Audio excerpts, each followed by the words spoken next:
Yo, this is me, Mike, Ringmaster of the Imagination Circus, and currently known as Archangel the Pegasus, to some and to many.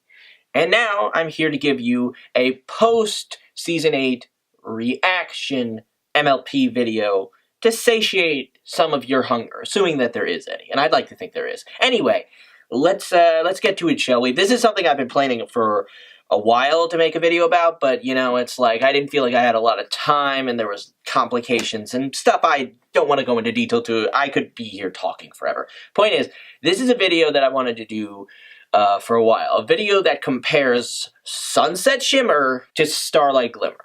Why? Because I'm kind of sick of people comparing Starlight and saying that she's basically a ripoff of Sunset, because that's not really true. And outside of that fact, I kind of want to defend the reason that I want to tell you all here. I kind of like Starlight more than Sunset, and I like them both a lot. But I kind of like Starlight just a little bit more. And so I'm going to explain here why that is. So let's begin, shall we? Alright, well the first thing we're going to cover with these two is their designs. Both their human designs and their pony designs. Now, when it comes to character designs, I'm going to say that they definitely didn't half-ass it with either of these two. Both designs are good, both in and out of the human world. However, when it comes to them, despite them both being unicorns, the fact is that we see more of Sunset as a human than we do as a pony. And while that's not necessarily a bad thing, I will say I do prefer ponies to humans, at least in this case. That actually, don't take that the wrong way. My point is that when it comes to these two designs, I have to say I prefer, again, Starlight. And again, I guess this might make me sound biased.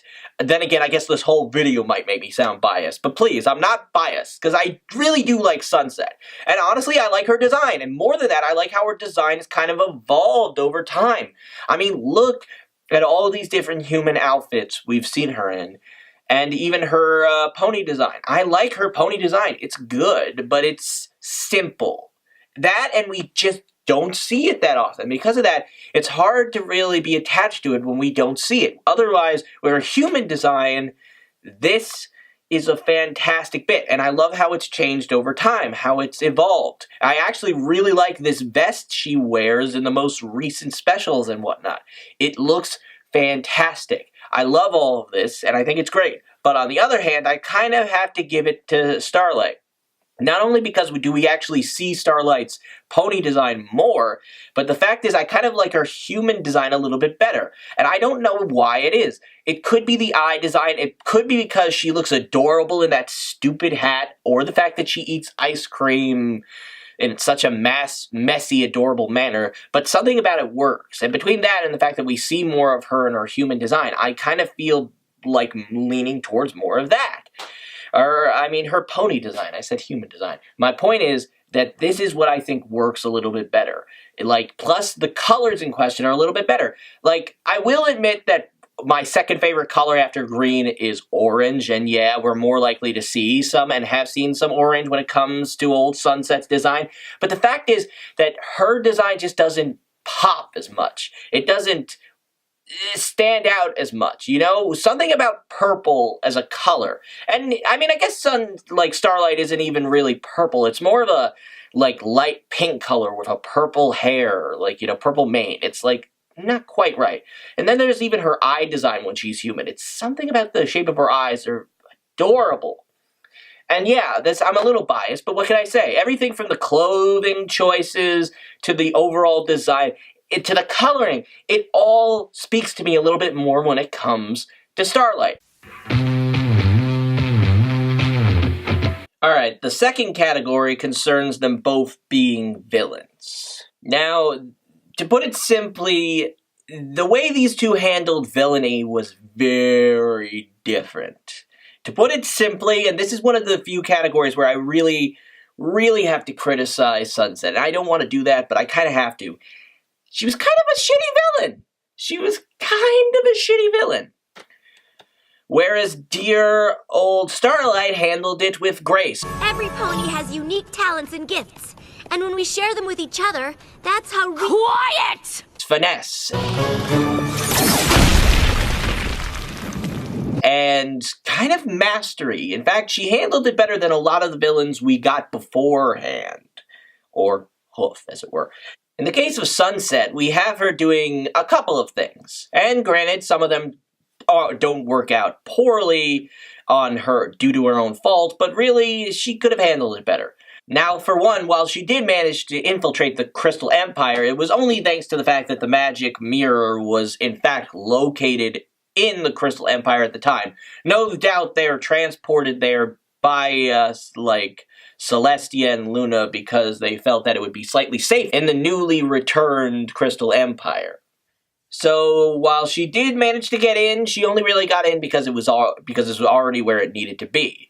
Now, granted, she could have gone looking for Twilight if Twilight wasn't already there, but maybe she just got lucky. Who knows, because we don't know exactly how she knew certain things beforehand. Like the fact about the element of magic, or the fact that it had returned, or the fact that Luna had returned, or the fact that the Crystal Empire had returned, assuming she knew any of those things. So I really can't give anything to Sunset on that front. But she did manage to successfully take and switch the, tiara that was the element of magic. And it is a tiara. It's not a crown, it's a tiara. They continuously refer to it as a crown, and while it doesn't bother me as much as some people, it bothers me just a little bit. However, she unfortunately manages to just barely get out of the room before Twilight is awake and on her ass, waking up the rest of the main six, who then chase after her and causes the element of magic to fall through the mirror portal before she is. She lost the tiara, and now she has to get it back the old-fashioned way, in what is the worst scenario that the writers could have chosen to use for the first Equestria Girls movie. I'm just saying, why go with this scenario? So freaking High School Musical, and I hate High School Musical, I so do. I really do. I can't help it. Why? The point is that her plan doesn't work there, and what does she do? She acts like a stereotypical bully character, not getting anything done, and worse, she chooses these two Nimrods for her henchmen. Look, I have nothing against Snips and Snails. I really don't. I honestly could care. I mean, honestly, they're not that bad. They're bad, but they're not that bad, and trust me, I'll talk about that at some point in the future, probably. But the fact is that, good lord, do these two... I mean... The point is that, as far as henchmen go, I mean, I guess because of her attitude and behavior, there was very unlikely that anybody else was going to, willingly work on her behalf, especially in a high school setting. But gosh darn, you could have chosen better henchmen, Sunset. And outside of that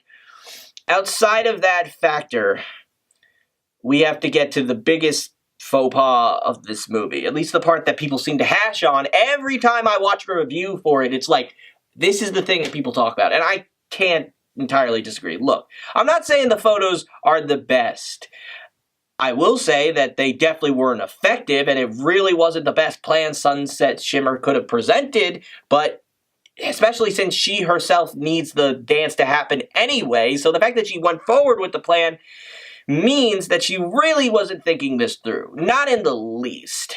And ignoring that factor, I think the best way I can put this, the best way that I can explain this is that if I don't explain it at all. So instead, I'm going to take a clip from a pre-existing video from a far more notable MLP YouTuber who, despite claiming not to be an analyst or a reviewer of any kind, manages to make such good points when it comes to the psychology of the characters that I can't help but agree with him. And I'm sure you all will too. Please welcome this clip of DWK's totally legit recaps on Equestria Girls. She's not doing this fucked up shit in service of some twisted idea of a greater good. As far as I can tell, she's just mad. The things we've seen over the course of this movie are not the machinations of someone executing any kind of carefully thought out play for power, nor does she at any point offer rhetoric that might speak to a driving philosophy behind her actions. Sunset just seems angry. She's cruel, vindictive, lashes out at anyone and everyone, and her plan is just made up on the fly. The more I think about it, the more obvious it becomes that this is a rebellion. And I'm not talking a political secession or or a military coup. I mean, a leather jacket wearing, rap metal listening, mad at my mom, fuck you, that makes this seemingly absurd premise of sticking MLP in a high school suddenly look very appropriate.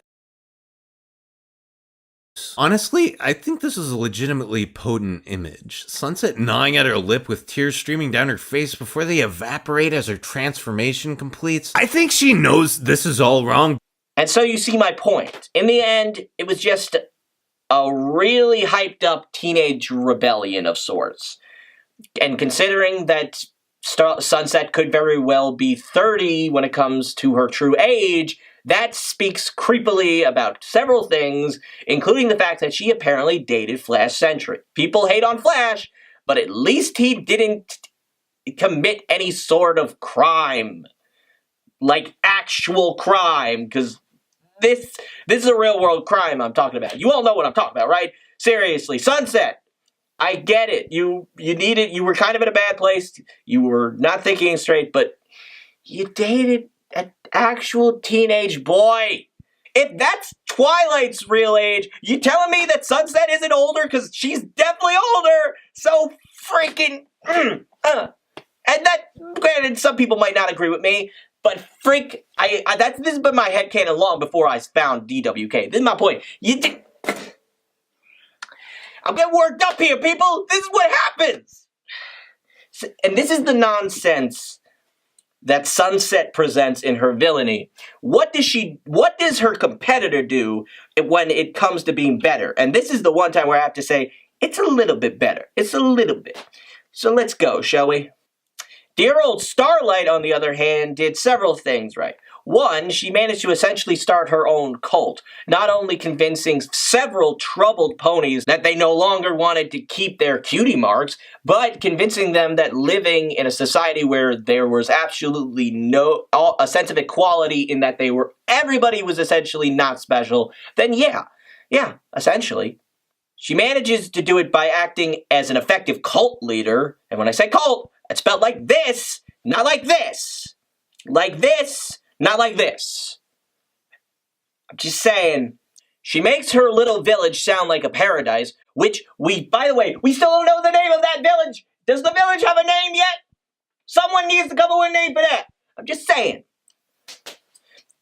And as such, she treats her followers, she treads carefully, speaks every word as very manipulatively. She doesn't act unkind. She acts perhaps a bit standoffish, a bit cold even, but she acts as an authority figure who is trying to do what is best for her people, or her ponies, as it were. Not to mention, when she knows that there's dissension among her followers, she acts quickly and accordingly, realizing that the main six were a threat, and probably realizing it the moment they showed up, even if she figured she could manipulate Twilight into using her for greater schemes. She acted quickly, took away the entirety of the main six cutie marks, and then locked them up and participated to brainwash them. Speaking of which, setting that up, I mean, the fact that any of the ponies in town did it, indoctrinated, that's probably the most evil thing Starlight did. Yeah, she manipulated everybody. Yeah, she freaking, took away their cutie marks, but she mostly did it when they were willing to give them up.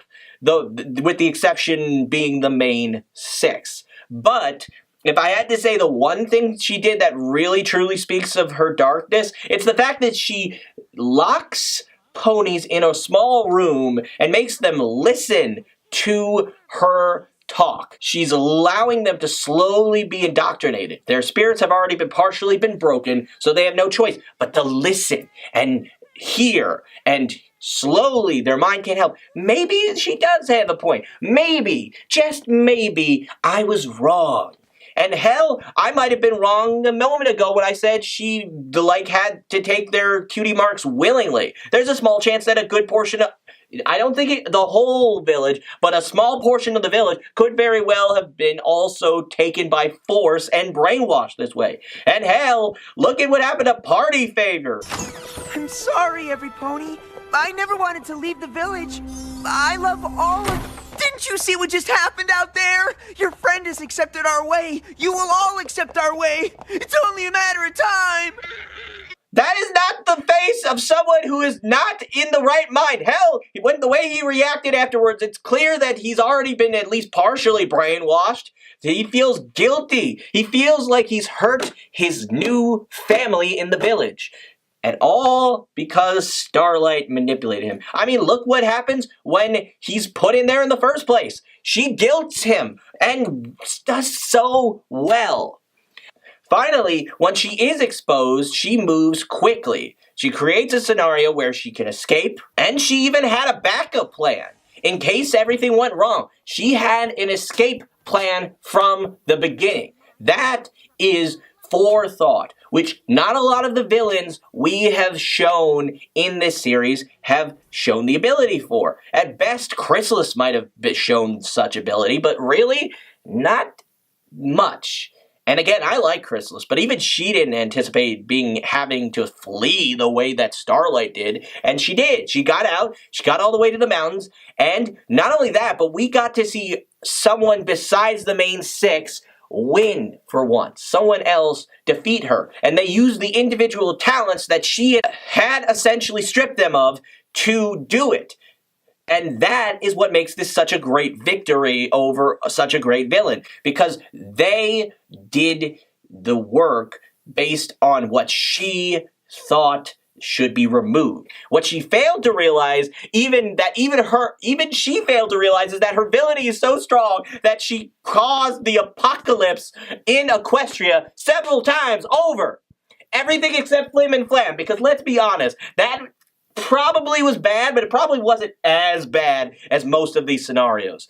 Although, to be honest, then again, the Discord future looks kind of unfortunate for Celestia and Luna, but it's Discord.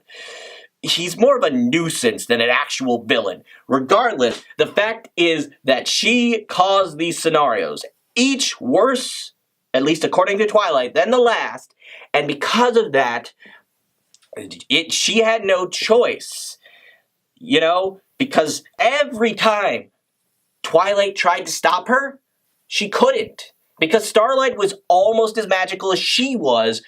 And that's just impressive. Being on par with the Princess of Friendship, who is a master of magic like no other, that's impressive. And so she just couldn't beat her, magically speaking. So what did she do? She took her to the worst possible future because she figured, whatever she's going to see, it'll convince her that not only is changing the past like this bad for Equestria as a whole, it'll really get to her. Then Twilight does the one thing she can really do. She talks to Starlight. She gets her to understand what she's doing is wrong, and she gets her to give up of her own accord. The only thing she could do. With Sunset, what happened was that she lost and hit rock bottom. And while rock bottom is good for people like her because it means that she can always build herself up, as Sunset has done, the fact is that with Starlight chose to stop being a villain. That's a little bit different. And I'm not saying that the elements of harmony forced Sunset to become good. I'm saying that she hit rock bottom after losing, and really there was nowhere else for her to go but up. With Starlight could have sunk lower. Starlight could have kept going. She could have ripped that spell, and there would have been an endless loop of horrible futures suffered by all three of them for all eternity, because she couldn't help but be petty on top of everything else. But instead, Twilight used everything she'd learned about friendship and talked her down. And that's a slightly more impressive thing to do. Because, yeah, she had to be talked to. But sometimes that's all you need. And the fact that she chose to stop being a bad guy of her own accord shows something a little bit stronger than what happened with Sunset. Because when you've hit rock bottom, like I said, there's just nowhere else for you to go but up. But when you could go lower and you still choose to decide to get off that damn metaphysical elevator and not do it, and instead climb the stairs of redemption yourself of your own accord, that's a little bit more powerful. But hey, I'm just a dude stating my opinion on the internet, so what do I know? Their reasoning for what they did and why it affects their characters. And again, this video isn't about me saying that I think Starlight is better than Sunset. I have to emphasize that. I know I've kind of said that before, but I feel like I haven't quite gotten it across. I do kind of like Starlight more than Sunset, but that doesn't mean that one is better than the other. It just means that I prefer one over the other, and I'm trying to explain why they're very different characters, because they are. In the case of Sunset, her reasoning was simple. She felt that she deserved to be an alicorn princess. She felt that she deserved the power, and she felt that that's what Celestia was trying to give her, and then as far as she was concerned, suddenly took it away from her, like offering up a tasty treat to a dog and taking it away like a cruel master would. But Sunset is neither a dog, and Celestia isn't exactly cruel, at least not overtly so. What happened was that Sunset got in her head that she became entitled. She felt that she deserved the power. She felt that she deserved to be a princess, and she felt that it was her destiny. And because of that, she not only abandoned Celestia's teachings, but what I think happened, and what has clearly happened, is that she decided to run away from her problems, like so many people do when it comes time to face those problems. And she just couldn't do it at the time. So she ran, and she went to this other world, and for a time, I think she might have even been happy, maybe content even. She used what she'd learned. She was an intelligent individual, and she became popular. And I think you can almost see how this descent went to her head.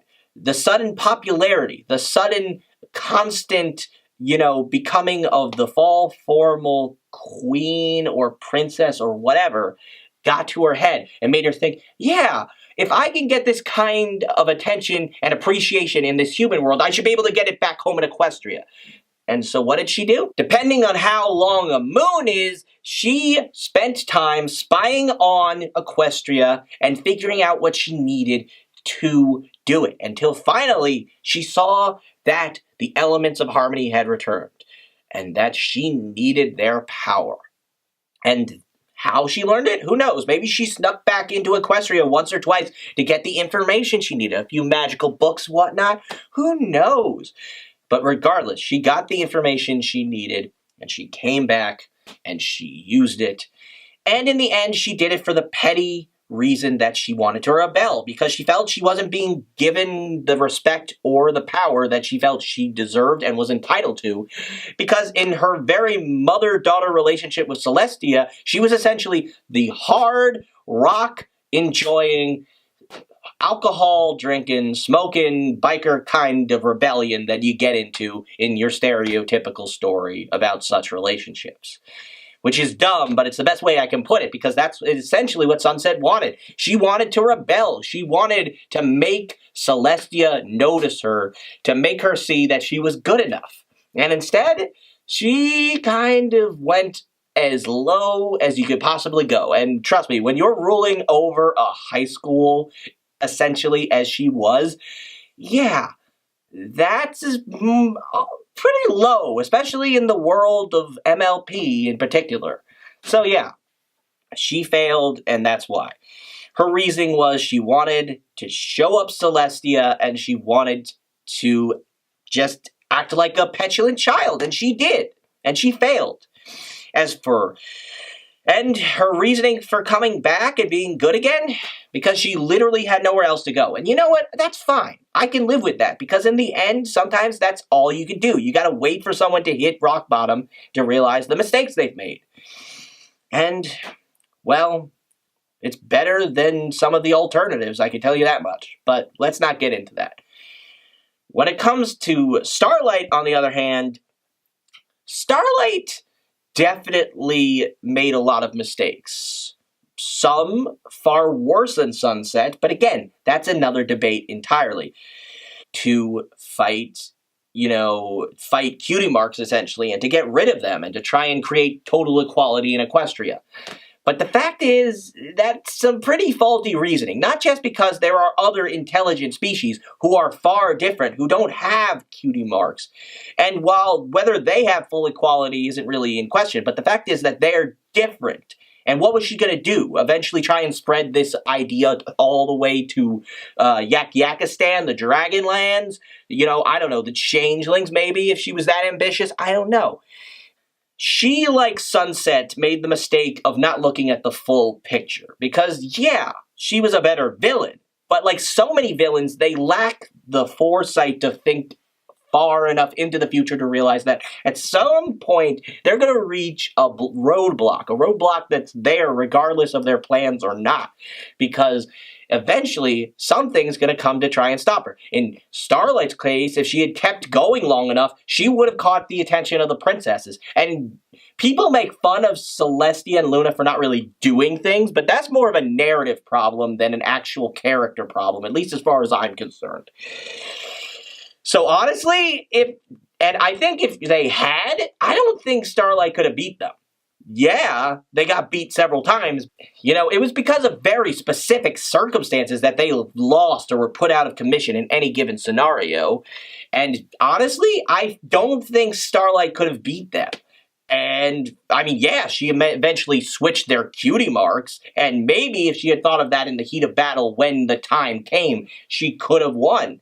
But the fact of the matter is, I think that in the heat of battle, it wouldn't have occurred to her to do that, especially since she went with her gut when she did that in the show.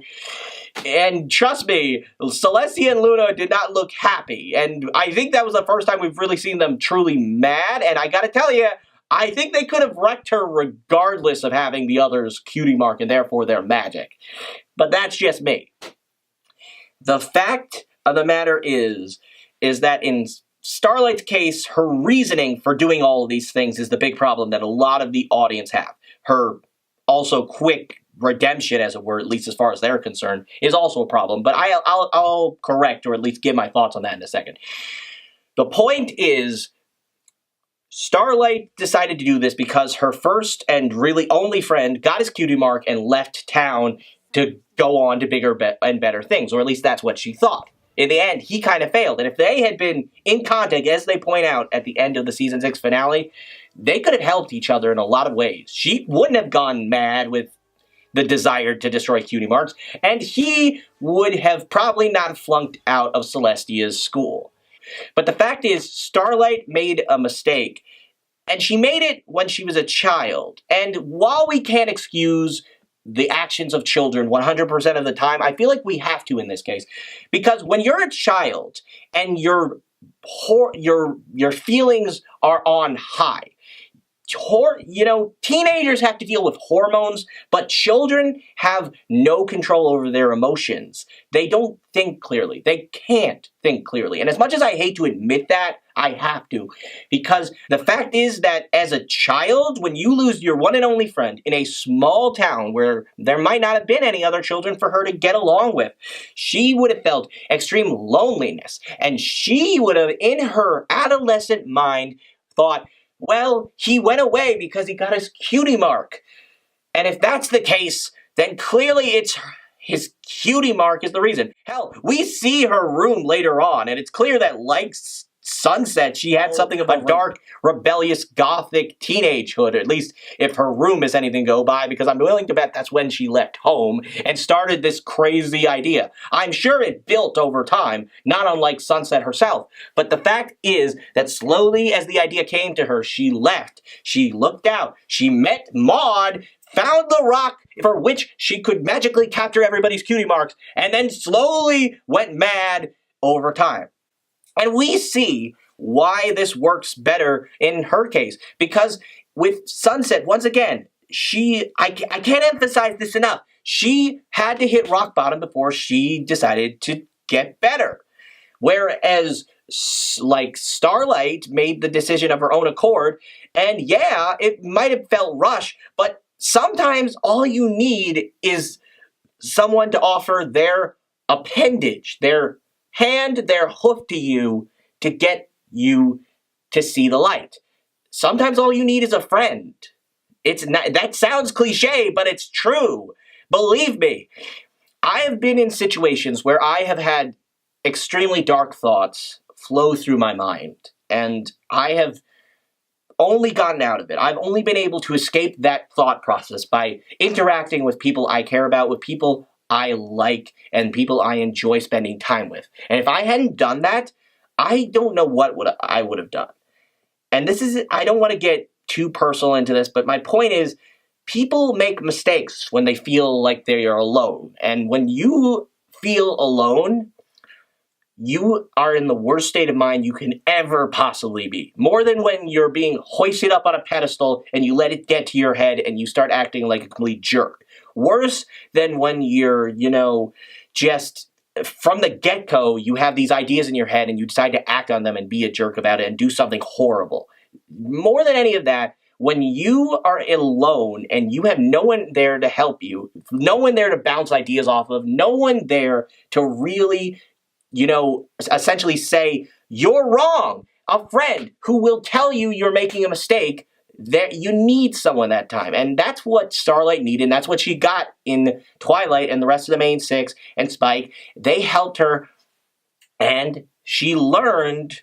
And yeah, she made mistakes, but I think the fact that we slowly saw her make those mistakes, all of the little things she does, is one of my favorite episodes of the entire series, because it shows not only that she still doesn't realize entirely the point of friendship lessons, she still doesn't understand friendship itself, but she slowly made many mistakes over her time.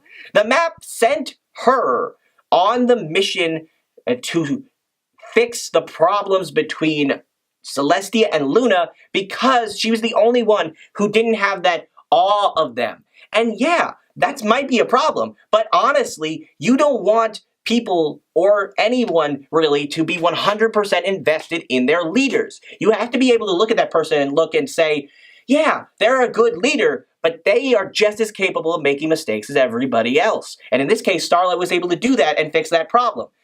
And I realize the more I talk, the more I sound like I'm just blindly praising Starlight. But like I said, I can't help it. I am a little biased. And that was their motivations and their reasonings and more of their stuff. And I feel like I'm just rambling at this point, but let's move on, shall we? All right. I've covered their motivations and some of their psychology. I've covered their overall character designs and how they acted when they're villains versus how they got out of being villains. Now I think the final thing I have to talk about is their thought process, or specifically their beliefs. In the case of Sunset, she essentially acted like a petulant child, and she believes she was entitled to the power and prestige and, just the position of equestrian alicorn princess. She felt that way, and there's no denying that, or at least I feel there's no denying that, and she acted kind of, stupidly, for lack of a better way to put it. Starlight, on the other hand, and this is, I think, the biggest difference between the two, the biggest thing that separates them and why I prefer Starlight more, just a little bit more than Sunset, even though I have thoroughly enjoyed Sunset and her journey since we got the whole of the Equestria Girl series. And I'm not going to say that, really, let's be honest, as fun as the Humane 6 is, I feel like as we've slowly come to know Sunset, she is the reason that we have been able to continuously enjoy, the Equestria Girl series. Those of us that do.